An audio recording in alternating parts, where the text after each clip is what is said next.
Right. ఇక ప్రస్తుత అంశంపై మనతో మాట్లాడడానికి బీజేపీ అధికార ప్రతినిధి షేక్ బాజీ గారు ఉన్నారు. సార్ నమస్తే.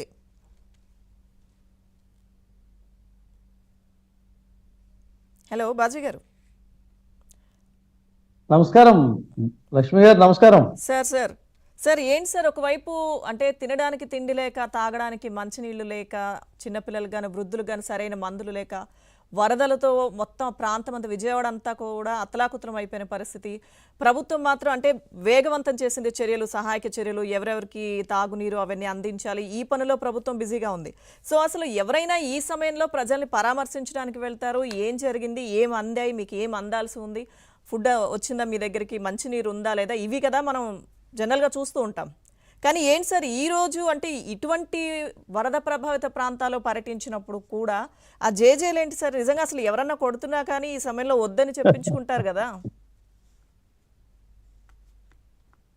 గత ముఖ్యమంత్రి ఇప్పుడు ఒక కవిత ఉండేదండి, నవ్వినా ఏడ్చినా కన్నీళ్లే వస్తాయని. కన్నీళ్ళేమో జనానికి వస్తాయి, నవ్వినా ఏడ్చినా ఏ భావన లేనటువంటి ముఖ్యమంత్రి.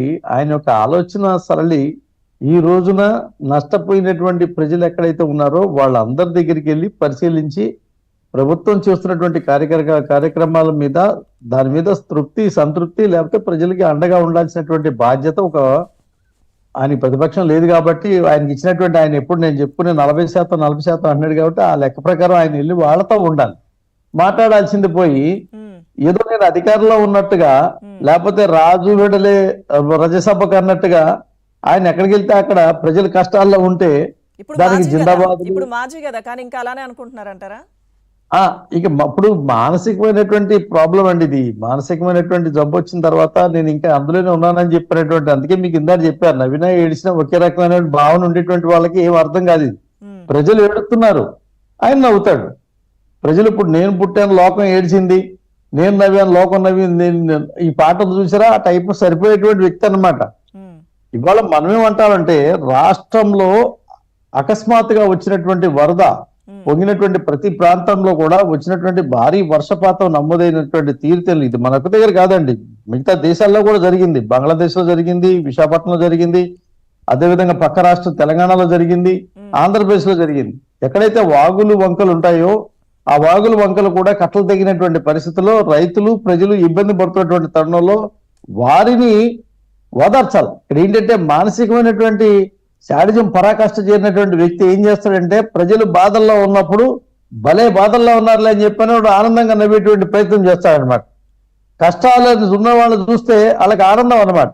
ఇవాళ ప్రజలు ఏ మూలన ఎక్కడ నీళ్లలో బిక్కుబిక్కుమంటూ ఉన్న ప్రతి చోట కూడా నిన్న రాత్రి రంగంలో దిగినటువంటి చంద్రబాబు నాయుడు గారి యొక్క ఎన్డీఆర్ఎఫ్ దళాలు కేంద్రం నుంచి ఇచ్చినటువంటి మద్దతు ప్రకారం వచ్చినటువంటి ఏదో దళాలతో పాటుగా ఇచ్చినటువంటి సహకారంతో పాటుగా ఆయన నిన్న తీసుకున్నటువంటి చర్యలు ఏవైతే ఉన్నాయో సఫలీకృతం అవుతున్నాయి బ్రహ్మాండంగా. అప్పుడు అక్కడ అన్ని చోట్ల కూడా ఆహార పదార్థాలు, నీళ్లు, పాలు తక్షణమే 1,00,000 మందికి కావాల్సినటువంటి సహాయాన్ని అందించమని చెప్పి నేను ఆదేశాలు ఇచ్చి మాట్లాడుతున్నటువంటి పత్రికలతో కానీ ప్రజలతో కానీ ఏమంటారంటే, మీరు నన్ను తొందరగా వదిలిపెడితే నేను వెళ్ళి ఆ యొక్క సెంటర్ లో కూర్చొని కాల్ సెంటర్ లో కూర్చొని మొత్తం కావాల్సినటువంటి సామాగ్రి ఎక్కడెక్కడ పంపాలి ఏంటో దాని మీద ఆ పని చూస్తాను, ఉద్యోగం చేస్తానని చెప్పినటువంటి ముఖ్యమంత్రి గారికి, చంద్రబాబు నాయుడు గారికి, అదేవిధంగా అక్కడ ఎక్కడైతే కట్టినటువంటి కట్ట అది కూడా 2018లో పూర్తి చేసినటువంటి కట్టకి రంగు హంగు వేసి, గతంలో కనుక మన దుర్గగుడి ఫ్లైఓవర్ కూడా అలాగే పూర్తి చేసిన తర్వాత జెండాలు కట్టుకున్నటువంటి జగన్మోహన్ రెడ్డి ఇవాళ మళ్ళీ అక్కడికి వెళ్ళి అక్కడ ఉన్నటువంటి ప్రజల దగ్గరికి వెళ్ళి కనపడేటువంటి క్రమం ఇది నేను చేశానని చెప్పడం కోసం చేసినటువంటి ప్రయత్నం ఏదైతే ఉందో ఇంకా ఏంటంటే నేను అడుగును పడ్డా కానీ నాదే పై చేయనని చెప్పుకునేటువంటి ప్రయత్నం చేసేటువంటి తాపత్రయపడుతున్నట్టు వాతావరణం కనపడినటువంటి స్థితి.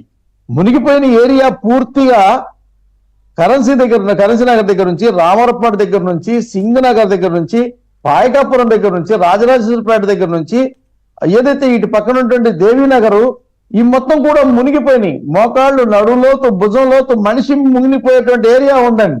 ఇది వదిలిపెట్టి కరకట్టలో కనపడి జయ దోనాలు చెప్పించుకోవడం ఏదైతే ఉందంటే ఇది మానసికమైనటువంటి రోగికి ఉన్నటువంటి పరాకాష్ఠకు ఉన్నటువంటి సమస్య. ఇది నేను అనొచ్చినా అనకపోయినా ఉన్నటువంటి ప్రజలు భావించేటువంటి తీరు.